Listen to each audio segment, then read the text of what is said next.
Assalamualaikum sedulur, apa kabar? Semoga sehat selalu.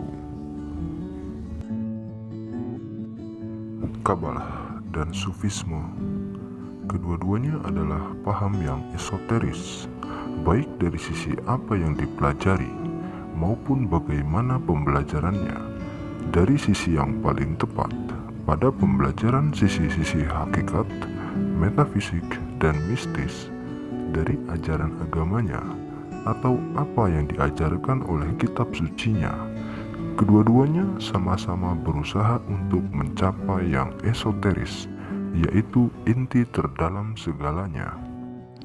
Dari sisi pembelajarannya cenderung untuk membuat batasan-batasan, yaitu batasan internal dan eksternal.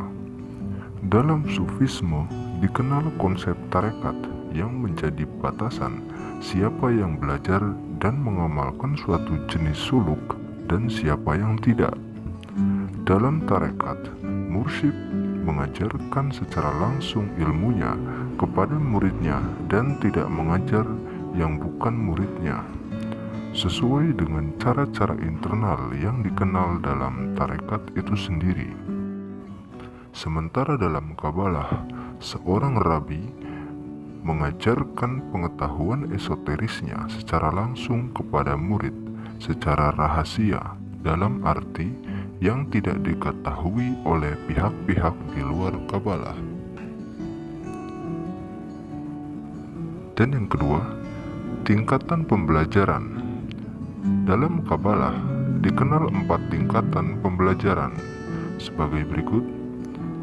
Yang pertama, Pisat. Secara kamus berarti sederhana, yaitu interpretasi langsung dari makna-makna yang tersurat dalam kitab sucinya. Kemudian remes, secara kamus berarti petunjuk-petunjuk, yaitu makna kiasan atas apa yang tertulis. Lalu ada dirash, secara kamus berarti bertanya atau mencari, arti yang umumnya hanya difahami oleh rahib, terkadang dengan perbandingan-perbandingan imajinatif dengan kata atau ayat lain. Lalu ada sod, secara kamus berarti rahasia atau misteri, arti terdalam esoteris metafisik yang ada dalam Kabalah. Lalu dalam Sufisme, pembagian 4 tingkatan ini juga ada sebagai berikut. Yang pertama, syariat, yaitu hukum halal haram dan perintah-perintah yang ada secara tekstual dalam pembelajaran agama. Kemudian ada tarekat, yang secara kamus berarti jalan, yaitu suatu usaha salik dalam mencari makna yang lebih dalam melalui jalan-jalan rohani, umumnya melalui apa yang disebut tarekat. Lalu ada hakikat, yaitu derajat pengetahuan yang dicapai oleh mereka yang melalui kontemplasi dan pengabdian terus-menerus telah naik ke persepsi sejati mengenai apa yang terlihat dan yang tak terlihat, sehingga dapat melihat Tuhan, dan melalui pengetahuan ini dia menganggap telah membangun hubungan yang istimewa dengan Tuhan. Lalu ada makrifat, yang secara kamus berarti mengenal, yaitu tingkatan pengetahuan di mana orang dapat berkomunikasi secara langsung dengan Tuhan untuk memperoleh pengetahuannya. Memang dalam hal tingkatan ini antara menceritakannya tidak persis sama, tapi setidaknya kita memperoleh gambaran kemiripan evolusi pengetahuan dari awam sampai pengetahuan kelas tinggi. Konsep-konsep Kabalah mengenal konsep urutan dunia melalui pancaran ilahiyah dari Ein Sof, yaitu suatu sumber utama atau kausa prima yang imanen ke dalam 10 pancaran yang disebut Sefirot. Dari Ein Sof memancar ke Sefirot, dan kemudian dari Sefirot lahirlah dunia.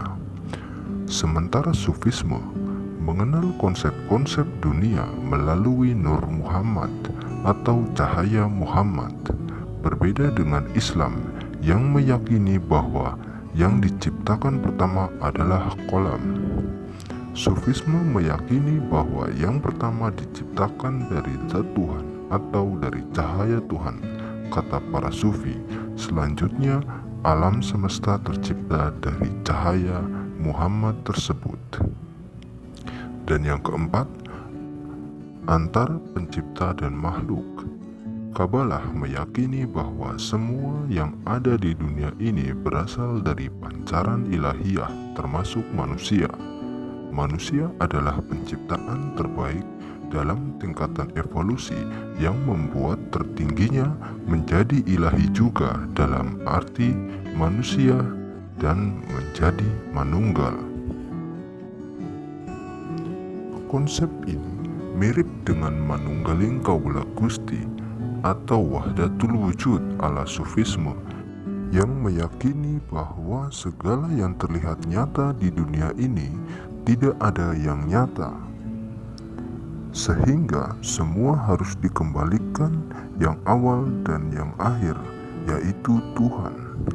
Dengan demikian, yang wujud di semua tempat sebenarnya adalah Tuhan saja.